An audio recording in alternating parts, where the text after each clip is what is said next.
नमस्कार, मैं रवि पंत। आज हम रिस्क रिवॉर्ड रेशो को डिस्कस करेंगे। शेयर मार्केट में रिस्क रिवॉर्ड रेशो की क्या इंपॉर्टेंस है, वो क्यों ध्यान में रखना चाहिए, उसको मैं आज एक एग्जाम्पल के ज़रिए आपको समझाऊंगा।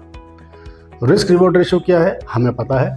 हम अपने स्टॉप लॉस और टारगेट के बेसिस से डिफाइन करते हैं कि हमारा रिस्क रिवॉर्ड क्या है। फॉर एग्जाम्पल, अगर मेरा कोई बाय प्राइस है, suppose I have a buy price of 100, मेरा बाय प्राइस 100 रुपये का है, मैंने टारगेट रखा है 105 रुपये और मेरा स्टॉप लॉस जो है वो 95 रुपीज़ का है।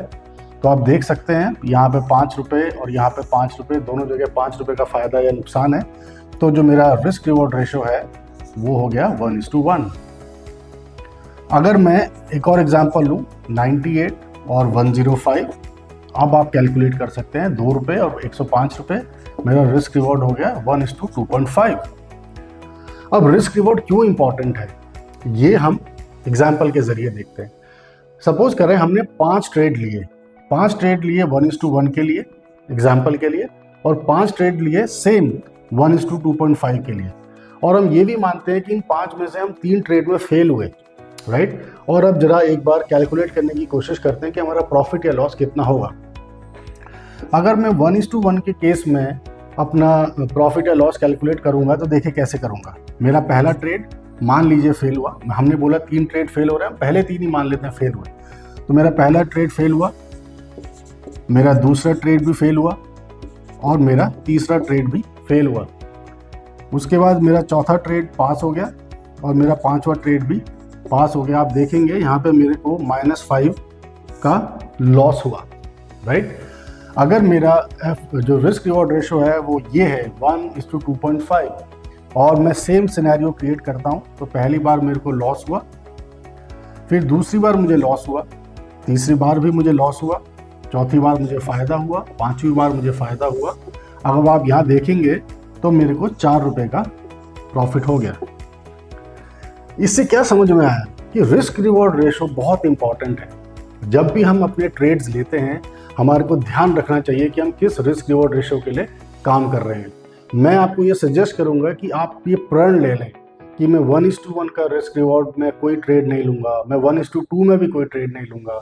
मेरे से पूछें तो 1:3, 1:4 एक अच्छा रिस्क रिवॉर्ड है, और आप कोशिश करें कि इन्हीं में जाएँ, इन्हीं से रिलेटेड ट्रेड लें।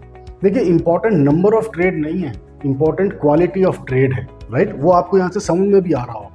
मैं इस वाले केस को थोड़ा सा और ट्वीक कर देता हूँ। हमने बोला था कि हमारे को 3 लॉस हुए, मान लेते हैं कि मुझे एक और लॉस हो गया -2।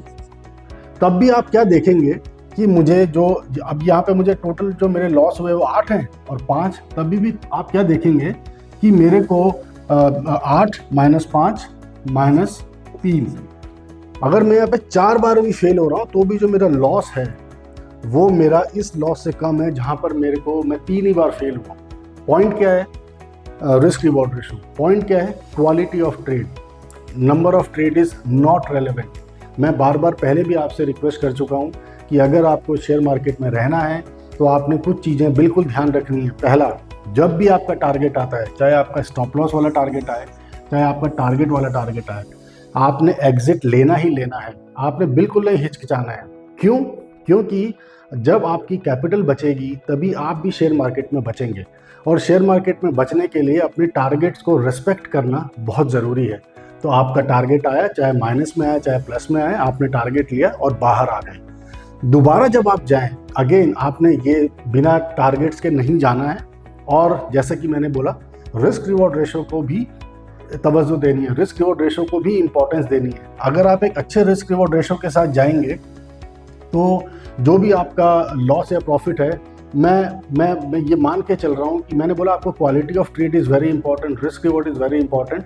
अगर आप इन दोनों चीज़ों का ध्यान रखेंगे तो आपका नेट लॉस हो ही नहीं सकता। पहली बात तो मान लीजिए होगा तो वो बहुत नेग्लिजिबल होगा। मैंने छोटा सा एग्जांपल दिया आपको। आप सोचिए, ये तो सिर्फ 5 ट्रेड है। अगर आपने एक महीने में अगर आप हर रोज एक ट्रेड लेते हैं तो 20 ट्रेड अगर होंगे तो सोचो आपका क्या कैलकुलेशन हो जाएगा। तो इसीलिए मैं बोलता हूँ कि अपना कैपिटल बचाना है, अगर मार्केट में रहना है तो मार्केट में पैसा कमाने के लिए मार्केट में रहना पड़ेगा। और मार्केट में रहने के लिए अपनी कैपिटल बचानी पड़ेगी। कैपिटल बचाने के लिए अपने टारगेट्स को रिस्पेक्ट करना पड़ेगा, चाहे ये हो, और रिस्क रिवॉर्ड रेशो को भी इंपॉर्टेंस देनी पड़ेगी। I hope we made sense. Thank you.